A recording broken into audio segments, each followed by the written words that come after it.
Hello বন্ধুরা, নমস্কার। আজকে আমি বানাবো তেলাপিয়া মাছের আলু দিয়ে ঝোল। আমি নুন হলুদ মাখিয়ে 10 মিনিটের জন্য রেখে দেবো রেস্টে।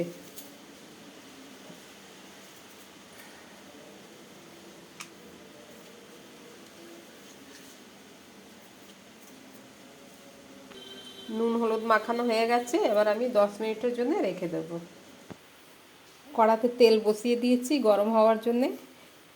এমনি তো তেলাপিয়া মাছ সবাই ভালোই রান্না করতে পারে, কিন্তু আমি আমার মতন করে করি। তেলটা পুরো গরম হয়ে গেছে, এবার আমি একটা একটা করে মাছ ভেজে নেব।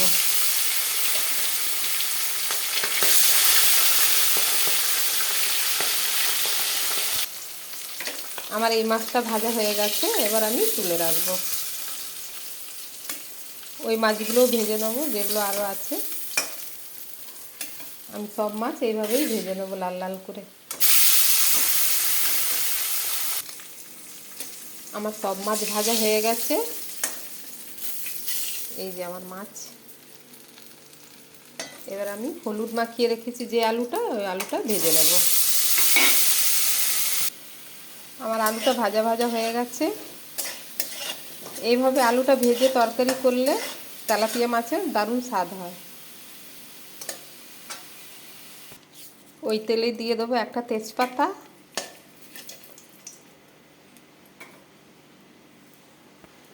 দিয়ে দেবো কুচো কুচো কেটে রাখা পেঁয়াজ,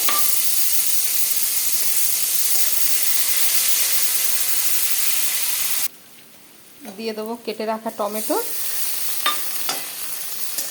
সাথে সাথে আমি লবণ দিয়ে দেবো। স্বাদ মতন লবণ দিলাম। টমেটোর সাথে লবণ দিলে টমেটোটা তাড়াতাড়ি গলে যায়। আমার টমেটোটা গলে গেছে, দিয়ে দেবো এবার 1 চামচ আদা রসুন বাটা।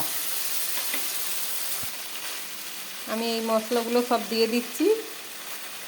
জিরে গুঁড়ো আছে, আর ধনে লঙ্কা গুঁড়ো, হলুদ গুঁড়ো সব দিলাম। অল্প জল দেব। জল দিয়ে মশলাটাকে কষাবো।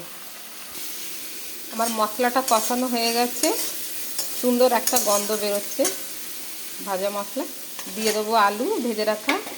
আলু দিয়ে আলুটাকে মশলায় কষাবো, 2 মিনিটের মতন কষাবো।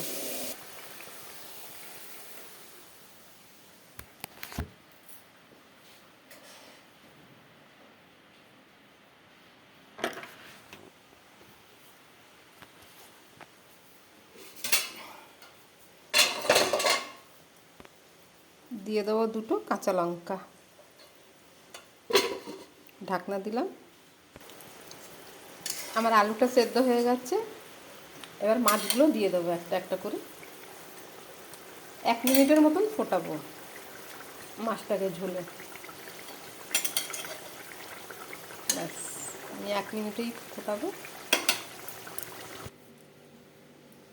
আমার তেলাপিয়া মাছের ঝোল রেডি হয়ে গেছে। বন্ধুরা, আমি এইভাবেই রান্না করি তেলাপিয়া মাছের ঝোল। যদি আপনাদের আমার এই ভিডিওটা ভালো লেগে থাকে তাহলে লাইক, কমেন্ট, সাবস্ক্রাইব অবশ্যই করবেন। ধন্যবাদ।